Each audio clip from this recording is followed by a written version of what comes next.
Máme ďalšieho hostia, musím povedať, že ja ho prvýkrát tiež vidím tvárou v tvár, lebo my sme sa spolu videli len cez online svet, takže nech sa páči, poprosím Lukáša Mlynárika, aby prišiel medzi nás, takže zatlieskame hostovi, aby mal odvahu. Keď začínal... Nech sa páči. Dobrý deň, prajem. Vyššie mikrofón treba dať. Ďakujem veľmi pekne. Keď začínal program a teraz stále som pozerala, auto neprichádza, pri dverách nikto nie je a som si ráno verím, že teda prídete, lebo som sa rád čo ďalej s tým programom do obeda ďaleko. A potom už keď som videla, že stojíte vo dverách, tak som si uvedomila jednu vec. My ako ľudia niekedy máme predstavu, že vtedy sa má niečo stať. Keď sa nedeje, tak sme nejaký nervózni.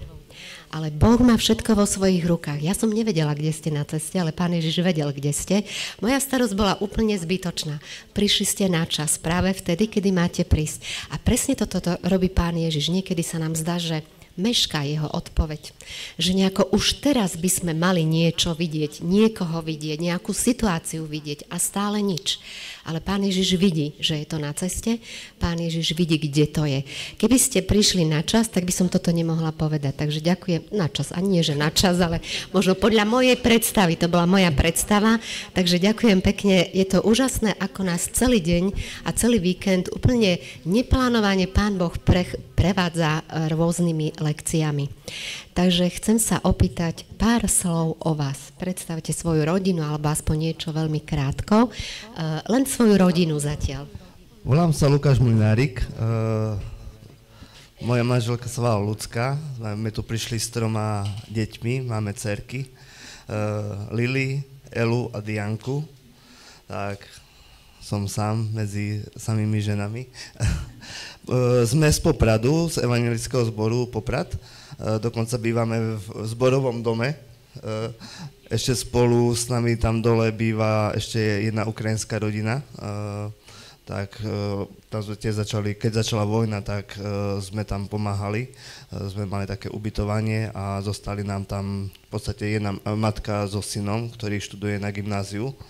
A slúžime v zbore, manželka robí besiedku už dlhé roky a vlastne ja som pôvodom z Ružomberka, ale cítim sa Popradčan, lebo v podstate tam som sa narodil duchovne, ako tu budem aj hovoriť, ako ma Ľudská zavolala tam na mládež a tam som začal spoznávať Krista a vlastne to ma začalo premieňať v živote a toto zatiaľ necháme. Hej, ale v podstate áno, sme z Popradu, z Evangelického zboru a tam tak slúžime, jak sa dá. Aká bola cesta? Cesta bola krásna, manželka išla prvýkrát touto cestou, ja som asi už, presne na tomto mieste sme v živote neboli, hej, na krásny vstup, tie stromy vysoké, to ako keď človek do Narnie vchádza. A Tatry sú aké momentálne, dnešné ráno? Zasnežené. Zasnežené. Tak my vám zase zavidíme Tatry, takže asi to, čo bolo dnes, že tak si navzájom zavidíme a pritom každý máme svoje. Dobre, nebudem dlho ja tu úplne uberať tento čas. Brat Lukáš je tu preto s nami, lebo my máme tému Márnotratný syn. A on by sa s nami chcel podeliť o tú jeho cestu návratu do otcovského domu. Takže nech sa páči. Ďakujem. Ja by som sa chcel na úvod, na záver, pomodliť. Pane a Oče náš, ďakujem Ti naozaj za tento čas, ktorý tu všetci takto môžeme byť a ďakujem Ti, že Ty si Boh, ktorý každému z nás stvárnil srdce, každého zvlášť pozná a každého zvlášť volá po mene. Každý naozaj prechádzame rôznymi situáciami v živote a rôznymi bojami, ale Ty si stále pri nás a naozaj spravodlivý. Keď vieš, že má Hospodina po pravici, tak nikdy sa neskláti ono.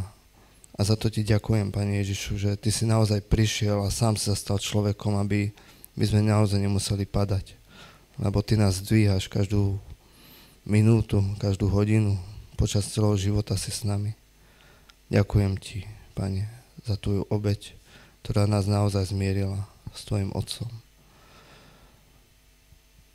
Prosím ťa, aby tvoje slovo naozaj tak zostávalo v našich srdciach. Dnes aj po celý život, až do večnosti. Amen.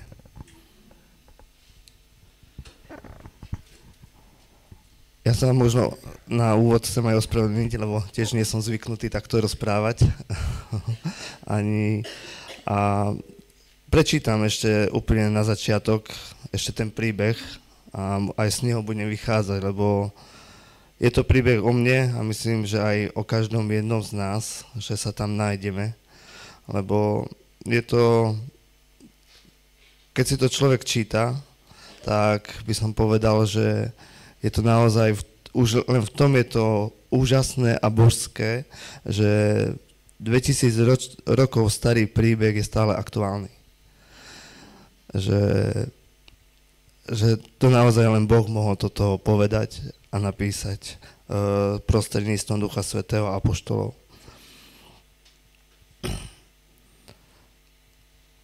A Ježiš hovoril ďalej. Jeden človek mal 2 synov. Mladší z nich povedal otcovi: Otče, daj mi podiel z majetku, ktorý mi patrí. A otec rozdelil majetok. Po nemnohých dňoch zobral mladší syn všetko, odsťahoval sa do ďalekej krajiny a tam v hýrení premrhal si imanie. Keď už všetko premrhal, nastal v tom kraji veľký hlad a on začal núdzo trpieť. Išiel teda a uchytil sa u jedného z občanov toho kraja. A ten ho poslal na pole svine pásť. I žiadal si naplniť brucho odpadkami, ktoré žrali svine, ale nik mu nedal. Vtedy vstúpil do seba a povedal si: koľko nádejníkov má hojnosť chleba u môjho otca a ja tu hyniem hladom. Vstanem a pôjdem k otcovi a poviem mu: Otče, zhrešil som proti nebu i proti tebe a nie som viac hoden menovať sa tvojim synom. Príjmi ma ako jedného z nádejníkov. I vstal a šiel k otcovi. Keď bol ešte ďaleko, uzrel ho otec. Zľutoval sa, pribehol, padol mu okolo krku a vyboskával ho. A syn mu povedal: Otče, zhrešil som proti nebu a proti tebe. Nie som viac hoden menovať sa tvojim synom. Ale otec rozkázal sluhom: Prinieste rýchlo najkrajšie rúcho a oblečte ho, dajte mu prste na ruku a obuv na nohy. Potom vezmite vykrmené tela, zabite ho a jedzme a veselme sa. Lebo tento môj syn bol mŕtvý a ožil, bol stratený a našiel sa. A začali sa veseliť.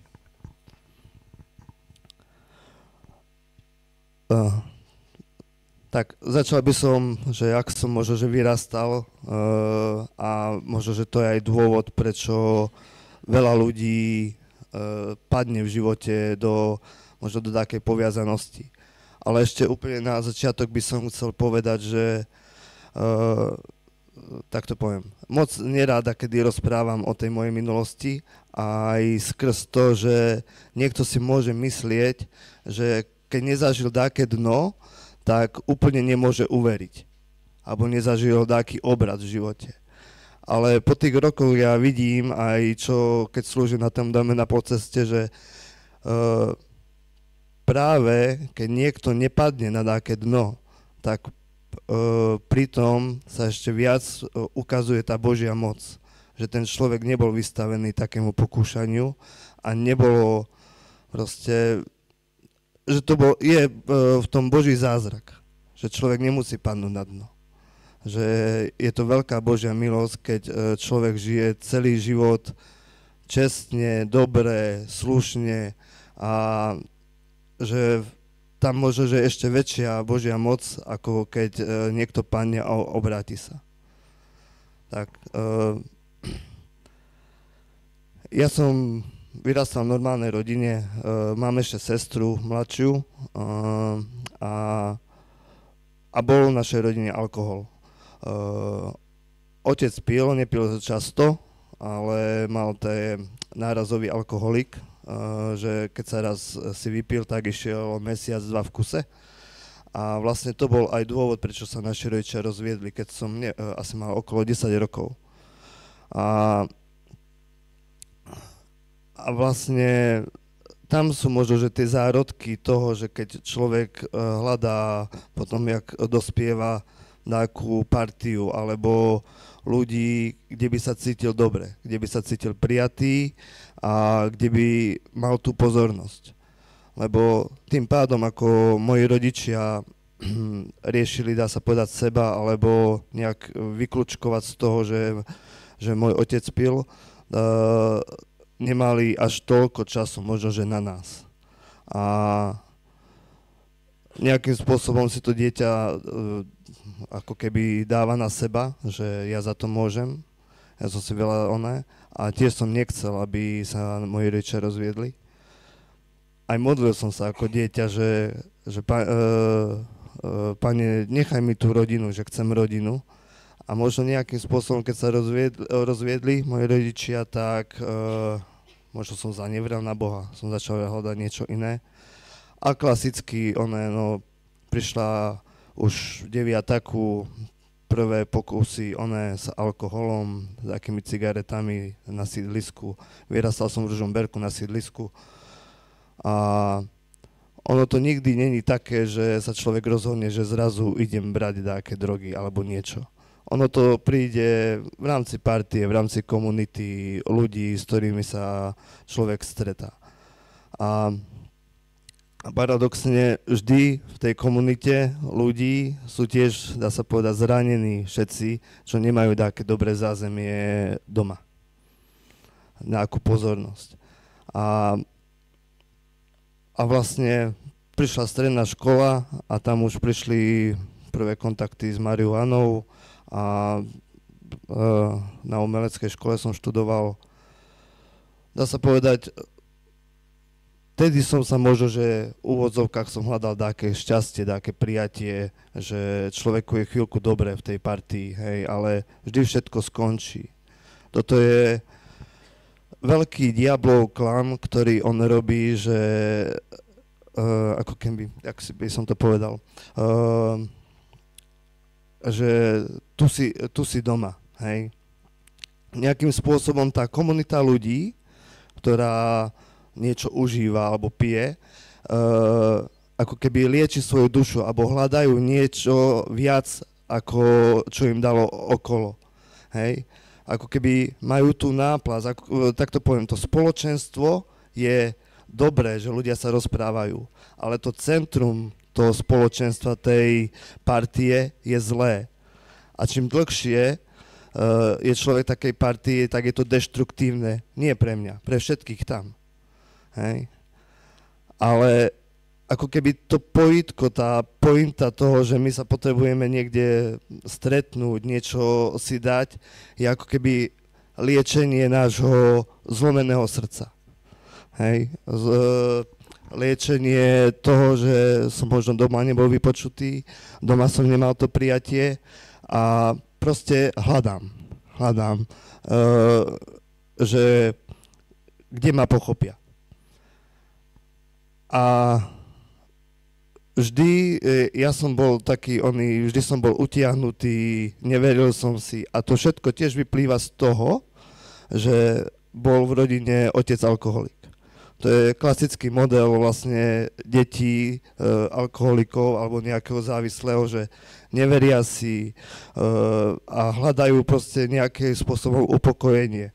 A tiež padajú do tej istej závislosti ako ich rodičia. Proste je to stále zacyklený, začarovaný kruh, ktorý sa deje a dosť vo veľkej miere tu na Slovensku. Lebo alkohol je naozaj tu takým národným zvykom. A aby som pokračoval, prešla stredná škola a ku koncu strednej školy po marihuáne prišli aj tvrdšie drogy. Pervitín a všetko, čo bolo. Asi moja hranica bola to, že som si nikdy nepichol. Hej. Bola to v úvodzovkách zábava, mladosť, pochabosť, naozaj. ale ja vidím, že Boh už tedy konal a Boh mal naozaj plán, aký som mňou ma zachrániť. Že ma nechcel nechať len tak pri tých sviniach ležať. Dneska to vidíme ako takú Božiu milosť, lebo moja terajšia manželka Ľudská ju vtedy nezobrali na vysokú školu. Ona bola jednotkárka, proste asi najlepšia v triede, chcela ísť študovať na VŠVU, modné návrhárstvo. Nezobrali ju a ona sa tej modrila: Pane, ja neviem, prečo ma nezobrali, ale isto ty vieš prečo. No, my sa doteraz tak smejeme, že no, aby si našla takého závislého. Ale skôr to, ona zostala vlastne v Ružomberku na nadstavbe a my sme sa vtedy spoznali. Paradoxne sme všetky 4 roky chodili na tú istú školu, ale iné odbory, ale sme sa dáko nestretali. Vtedy sme sa zoznámili a paradoxne to bol čas, kedy začali prichádzať tie tvrdé drogy. Ľudská bola, neviem, naozaj taký až Boží anjel, ktorý prišiel do môjho života a začal mi ukazovať nejakým spôsobom aj tým životom to Božie svetlo. A ja napríklad som to neskrýval pred ňou, hej, som jej ponúkal cigaretu, nechcela, potom som jej ponúkal onú takú cigaretu s marihuanou, to sa tedy otočila a povedala, že to už nechce v živote vidieť pri mne, hej, tak pozbudzujem vás, mladí, alebo mladí, ak máte takéto kontakty a naozaj veríte, tak je lepšie povedať nie. A aj tým mi ukázala ten obraz, že proste nechcela to, ale od tej doby ja som začal skrývať tento svoj život, ako keby tento hriešný. A začalo sa to ako keby len prehlbovať, lebo začal som jej klamať, ona potom išla na vysokú školu do Bystrice, ja som zostal v Ružomberku, sme sa stretali cez víkendy a proste ten život, ja som žil ako keby 2 paralelné životy. Tak to by som povedal možno také schizofrenické životy, lebo na jednej strane som si nevedel poradiť s tou závislosťou a ako klasická závislosť sa stupňuje, hej, perióda užívania aj dávky užívania a človek vie fungovať takto, vie dokonca chodiť do roboty. Ja som robil tedy v nemocnici ošetrovateľa a nikto to paradoxne nevidí na človeku. Dokým nezačnú prichádzať možno také chyby. Ale keď hlavne to je na takej závislosti, na hociakej, ja si myslím, to, že diabol toho človeka začne ako keby uzatvárať do takej klietky, z ktorej si myslí ten daný človek, teda ja vtedy, že nie je cesta späť. Ľudská má už medzi tým, cez víkendy sme išli, pre mňa to bolo ako keby až taká záchrana, a cez víkendy sme išli vždy do Popradu, vždy piatok, prišli sme na mládež. To bolo miesto, kde som prvýkrát začal počúvať Božie slovo.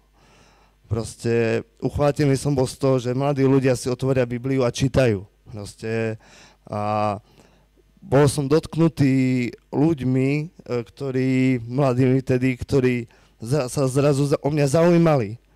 To, čo som ja hľadal v tej komunite tých závislých, tam bol tiež záujem. Ale to sa o mňa zaujímali bez toho, že poď Lukáš na niečo sa zložiť, poď ideme si niečo dať.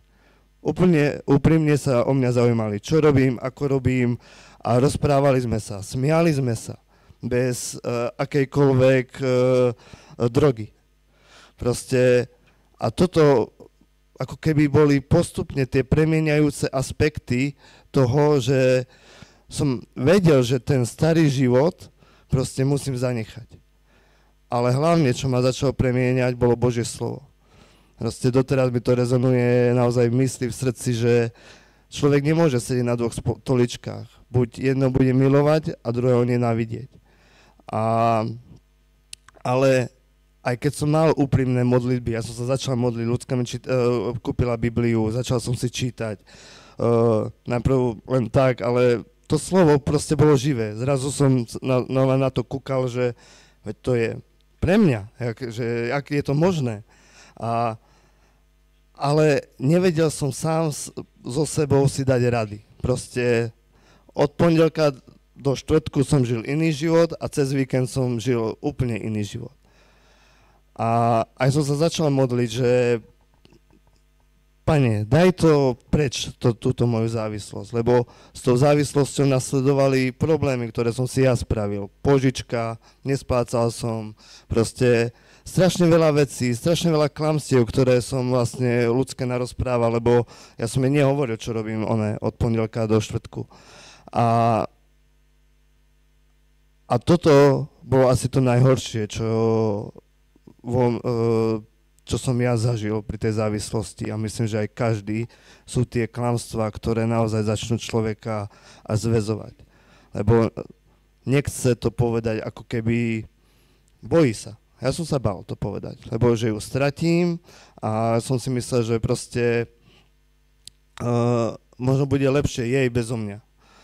A ďalšie klamstvo, ktoré mi dával diabol do mojej mysle, bolo, že iný nebudem. Že iný nebudem. Zostanem navždy takým závislým feťákom, ktorý sa nezmení a proste, že iný nebudem a ľudská si naozaj zaslúži niekoho iného, lepšieho. Ale doteraz aj ľudská povie, že ona mňa takého nevidela. Hej. A toto je to, presne ten Boží aspekt toho, že Boh sa na nás pozerá naozaj tak, ako nás stvoril. Ako stvoril to naše srdce. Áno, narodili sme sa vlastne do dedičného hriechu, do tohto pokriveného sveta, hej? Ale on nám zasvedcuje to svetlo, v jeho svetle vidíme svetlo. A to je to, že prepáčte, to je to, že čo my každý potrebujeme vedieť, poznať, že naozaj kto sme v Ježišovi Kristovi.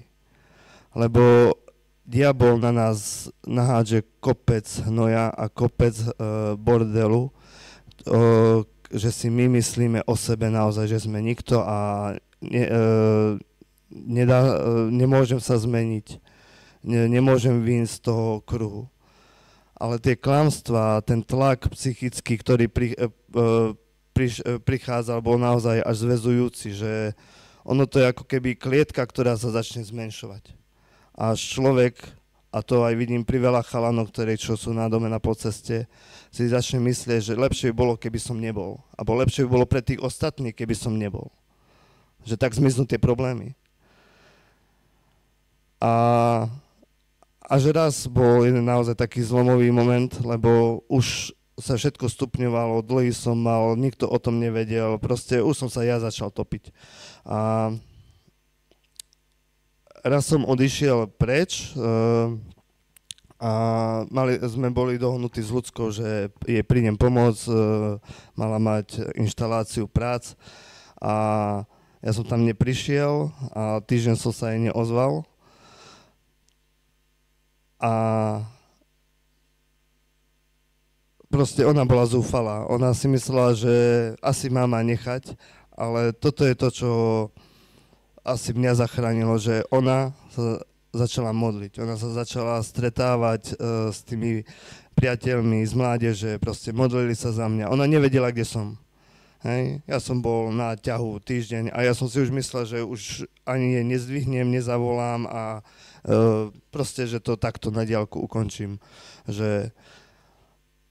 Ale ona najprv ma chcela nechať tiež, že to už ona nezvládala, lebo vždy z toho nejakého klamstva niečo vysvetlo a ja som jej to už potom som jej nabaláchal dačo, že to nebola úplne tak a proste som to pootáčal. Ale ona sa naozaj zlomená modlila za mňa. Celý týždeň stretávala sa proste a vidím, že Pán vtedy naozaj konal. Proste, že dal asi tú situáciu tak, že ja som naozaj si uvedomil ako ten marnotratný syn, že som pri tých sviniach a vstúpil som do seba, Lebo dovtedy som to naozaj chcel tak instantne, že Pane, ja sa obrátim, ale aby sa nikto nič nedozvedel. Že mám dlhy, že mám problémy, že všetky tie klamstvá zostanú tak zahladené, spraví sa čiara a ja budem pokračovať slobodný. Ale tu je myslím si, že ten aspekt, ktorý pri takom obrátení, pri takej zmene, keď ja som sa ocitnem naozaj na takom dne, potrebuje každý spraviť. A to je pokánie. Proste povedať všetko. Úprimne a nič si nenechať z tej špiny. A keby som sa pozrel ešte do toho Božieho slova, Ježiš hovorí ten príbeh o marnotratnom synovi po 2 ďalších príbehoch. Najprv hovorí podobenstvo o stratenej ovci a potom je podobenstvo o stratenom peniaze. Proste on hľadá tú blačajúcu ovcu, ktorá sa ocitne už mimo, už nemá nádej. On hľadá ten Boží charakter v nás, ten Boží obraz o tej minci. Tá minca je v prachu na zemi, žena ju hľadá, nakedy tie domy boli iba udúpaná hlina a sivý peniaz na zemi pokrytý prachom. To som bol ja. Proste pokrytý tým bordelom z toho môjho života hriešného. Ale Boh hľadá ten obraz, ktorý do nás vložil. A začína to naozaj pokáním. Proste to metanojou, zmenou zmýšľania. Proste ja som jej po tom týždni ľudské zavolal. Som povedal, že som úplne zúfalý a že jej musím asi všetko povedať. Ona prišla za mňou, tiež zúfala. Rozprávali sme sa v Ružomberku v parku a teraz a povedal som jej všetko. Všetko, v čom som jej klabal, o drogách, o dlhu, čo som mal vtedy v banke a nesplácal som to. Už to bolo u exekútora a proste všetko som vylial. A Lucka sa ma tedy spýtala, že a čo chcem? Či chcem ten starý život, alebo či chcem iný život. A ja som povedal, že chcem iný život, že už nechcem takto pokračovať. A vtedy to bolo naozaj, prirodzené. Sme sa modlili a vtedy som si nič nechcel nechať z toho života pôvodného. Lebo toto je, myslím, ten bod, že keď Boh vidí v našom srdci, že ja naozaj chcem iba Krista a nechcem nič z toho, dá sa povedať, zlého života, alebo to, čo na akú modlu si nechať v srdci, tak on vidí to naše srdce. A proste prišla vtedy sloboda. No, neviem to ako inak povedať. Proste modlili sme sa. Vedel som, že už nechcem som to všetko tak nechal a naozaj, že zo dňa na deň odišla závislosť. Amen. Odtedy som začal bývať po Prade. Som si našiel robotu a človek by mohol povedať, že už je všetko ako dobre, ale prišiel ešte moment, kedy k drogám som sa nevrátil, ale paradoxne, keď bolo všetko dobré, že sme boli už zobratí, už sa nám prvá dcerka narodila, všetko bolo dobre. Vtedy možno skrz robotu, tam vedúci mi dal pohárik, to bežný zvyk všade, hej, štamprilík, ale tým, ako ja mám naozaj nábeh na takú závislosť, tak som začal zase popíjať. Proste, a zase to bolo ten istý model. Po tajme, ráno som skôr stal, kúpil som si a začalo to nevinne, oným takým vínkom doma. Ale ja už o sebe viem, že proste ani kvapka. A teraz je 10 rokov, čo už nepijem. Ale cítim absolútnu slobodu a paradoxne Boh ešte skrze aj Božie slovo nám otvára akéby to širšie chápanie, že celú zem stvoril tu, aby sme naozaj aj jeho chválili a spravovali ju a človek ani nepotrebuje nič k tomu životu, žiadny alkohol, žiadnu ako keby látku, aby sme si to vylepšili. Nám naozaj stačí Božie slovo a modlitba. A možno prečo som padol, ja tu mám možno tak zadefinovanú tú odpoveď, že nepoznal som možno to otcovo srdce úplne. Božie otcovo srdce. A človek, keď vyjde z také klietky, tak potrebuje sa naučiť chodiť. To, by som to možno prirovnal k zvieraťu, ktoré je narodené v zoo, ale nikdy nezažilo slobodu. Tak keď vyjdeme z tej klietky, tak sa potrebuje naozaj učiť kráčať, učiť žiť. A Boh nám dal Božie slovo a je to naozaj, tak to poviem, to je návod pre život, pre každého jedného z nás. Každý môžeme mať rôzne boje v našich životoch, ktoré potrebujeme naozaj či už odovzdať Bohu. Proste, aby on možno, že konal. A tak nás formoval.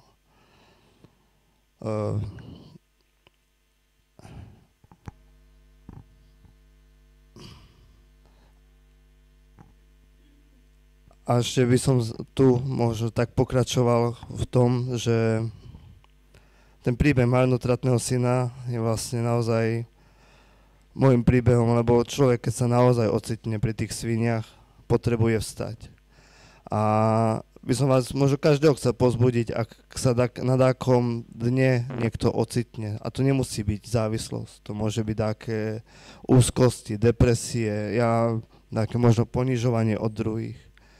Proste my potrebujeme naozaj spoznať to otcovo srdce. To, kým je skutočne Boh. Ježiš sám prišiel na zem, aby nám ukázal Boha ako Otca. On nás pozýva do toho skutočného vzťahu, lebo ani ten najlepší otec na svete, ani ja, keby som mal toho najlepšieho otca na svete, tak my nemôžem ho porovnať s Bohom Otcom. Nejakým spôsobom možno by som nepadol do závislosti, keby som mal fungujúcu rodinu, to neviem. Ale ja potrebujem naozaj skutočne spoznať Otca, taký, aký je. A tu Ježiš nám ukázal Boha, Otca, aký je. To je Boh, ktorý proste, keď ja vyznám hriech cez pokánie, tak on vyčkáva a pozerá. Pre mňa je to naozaj úžasné v tom, že on sa za ním rozbehol. V tej dobe v Izraeli, vlastne to bola patriarchálna spoločnosť, tam muži alebo otcovia nebehali. To bolo ponižujúce pre nich. A tu sám Boh sa rozbehne k človeku, ktorý činí pokánie. Objíme ho a zvolá.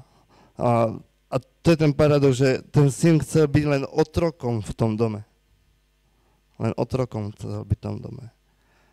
Ale otec mu dal znanovo tú hodnotu. Dá mu ten plášť, najlepší. Asi ten najlepší plášť bol asi otcov, predpokladám. Dá mu prsteň, dá mu úctu. Dá mu topánky. Lebo iba synovia nosili topánky, otroci chodili bosí.